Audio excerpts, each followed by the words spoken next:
Commencez gratuitement dès maintenant sur infomaniac.com/K-Drive. Manque de financement, Thomas Gomez a dû renoncer à son projet La Maison des Aînés.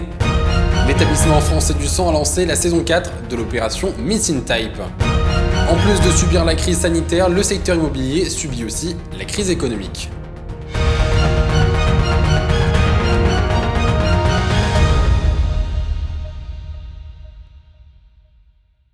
Bonsoir à tous, bienvenue dans notre journal du mardi 5 janvier 2021. Je vous le disais en titre, la résidence Lumata à Villers-en-Lieu ne pourra voir le jour. Le porteur de projet Thomas Gomez avait pour ambition d'ouvrir une résidence pour aînés. Malheureusement, il a dû abandonner ce projet entre de soutien financier.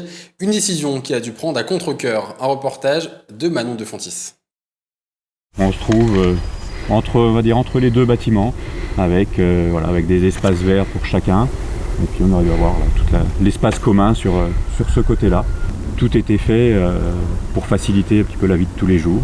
Faciliter la vie de tous les jours, bien-être et confort étaient les mots d'ordre du projet de Thomas Gomez. Lui et sa femme ont travaillé depuis plus d'1 an sur la création d'une résidence réservée aux aînés à Villers-en-Lieu. Après de nombreuses démarches, ce village pour seniors ne peut malheureusement pas voir le jour. En cause, aucune banque n'a décidé de financer ce projet. Tout s'arrête, on s'y prépare un petit peu parce qu'on voyait quand même depuis le mois de juillet, depuis le refus de la banque, tout début juillet, de la première banque, et puis tout ce qui s'est passé au cours de la crise actuelle de cette année, on s'était dit, oui, ça va être dur, mais on va y arriver quand même. Au fur et à mesure, on est arrivé à se dire, peut-être que le projet va pas voir le jour, donc on s'y préparait un petit peu psychologiquement en se disant, c'est tout, on va essayer de... Et puis, il y a 1 mois, donc tout début décembre, on a annoncé, via la page Facebook consacrée, les aînés de Lumata, on a annoncé justement cet arrêt. Excusez. Et il y a eu beaucoup de retours, et moi je l'ai vécu comme un échec. Beaucoup de personnes y croyaient, beaucoup de personnes nous attendaient après ça, et puis, du jour au lendemain, leur rêve s'écroule. Très déçu par l'arrêt brutal de son projet, Thomas tente de comprendre pourquoi les banques n'ont pas donné suite. On se demande pourquoi les banques systématiquement nous disent oui, nous disent c'est un très beau projet, et puis après nous disent stop et sans motif. C'est un beau projet qui répond également à un besoin. En Haute-Marne, les seniors représentent plus d'1 tiers de la population et ce chiffre est voué à augmenter dans les années futures. Soutenu uniquement par la commune de Villers-en-Lieu, Thomas tente de garder espoir pour trouver une éventuelle solution. On garde quand même espoir, on a le permis de construire qui est accepté, qui est entre les mains, on a tout ce qu'il faut, on a les devis des entreprises qui n'attendent que ça également pour relancer un petit peu également leur activité. Nous, on nous dit oui à la banque, on va dire pas dans 15 jours, mais dans 1 mois, les travaux pourraient commencer pour avoir quelque chose, quoi. C'est juste ce point-là qui nous manque encore à l'heure actuelle. Malgré son échec comme il le qualifie, Thomas reste optimiste à l'idée de pouvoir un jour voir sortir de terre sa résidence. C'est une nouvelle résolution que la rédaction a prise cette année. Il est désormais possible de nous poser des questions auxquelles nous répondons dans votre journal. La question du jour est posée par Patrick. Les personnes qui ont eu la Covid-19 peuvent-elles donner leur sang ? Justement, pour répondre à cette question, je vous propose d'écouter Olivier Duras. Il est chargé de communication à l'établissement français du sang du Grand Est. Non, il n'y a pas de problème particulier. La population qui a été atteinte du Covid peut venir donner son sang. Il faut attendre 28 jours avant de pouvoir redonner, donc à la fin des symptômes et à la fin de la maladie. Et depuis hier, l'EFS a lancé sa 4e campagne de communication nommée Missing Type. Elle a pour but de sensibiliser les citoyens à aller donner leur sang, surtout avec cette période de crise sanitaire.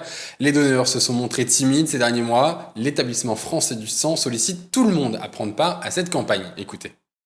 On demande aux entreprises, aux marques, aux institutions, c'est-à-dire les collectivités locales et même les particuliers, de participer à cette opération en retirant les lettres ABO de leur nom. Et si on retire des lettres ABO à leur nom, eh bien, on comprend plus et ça montre l'importance du sens des mots et l'importance du don du sang dans la vie. Et à noter que les prochaines collectes de sang se dérouleront les 7 janvier à la salle des fêtes de Joinville, le 19 janvier à la salle des fêtes Maison d'Argent à Revigny-sur-Ornain et le 21 janvier à la salle du Palace de Saint-Dizier. Toutes les informations nécessaires concernant la collecte de sang sont à retrouver dès maintenant sur le site dondesang.efs.santé.fr.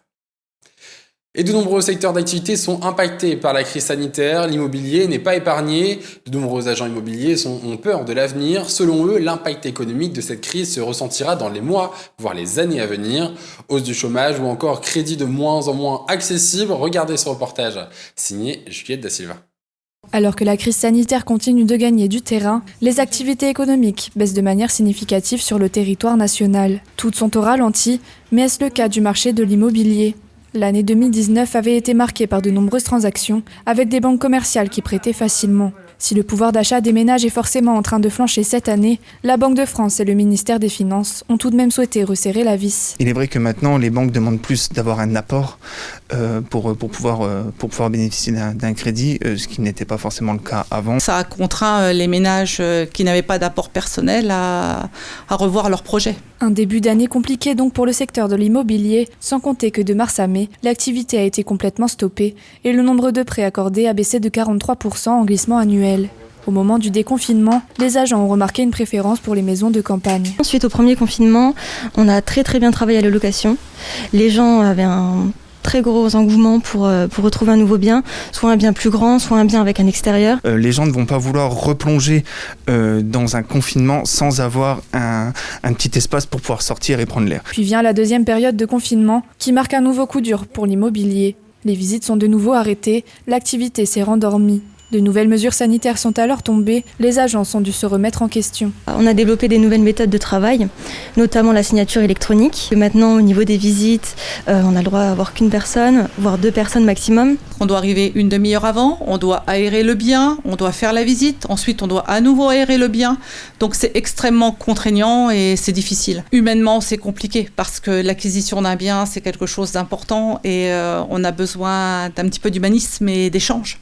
Et le masque, qu'on le veuille ou non, c'est une barrière. Les prix des biens augmentent alors que les ménages perdent un peu de leur pouvoir d'achat. La demande s'est alors déplacée vers des acheteurs sensiblement plus aisés que par le passé, malgré une stabilisation des taux d'intérêt. Alors est-ce bien le moment d'investir ? Les taux sont assez bas, on est en moyenne à 1,25, je veux dire, donc ce qui est très bien en soi. C'est le bon moment, mais il faut avoir de l'apport. Si la location fonctionne encore plutôt bien, la baisse des prix à l'acquisition va tout de même devoir attendre. Le recentrage du marché sur des ménages plus aisés risque bien d'alimenter la hausse des prix. C'est la fin de cette édition, merci de l'avoir suivi. Dans un instant, la météo de demain. Très bonne soirée à tous. Toute l'actualité qui vous concerne, à voir et ou à revoir, dès maintenant sur puissancetélévision.fr et sur notre application mobile. Commencez gratuitement dès maintenant sur infomaniac.com/K-Drive.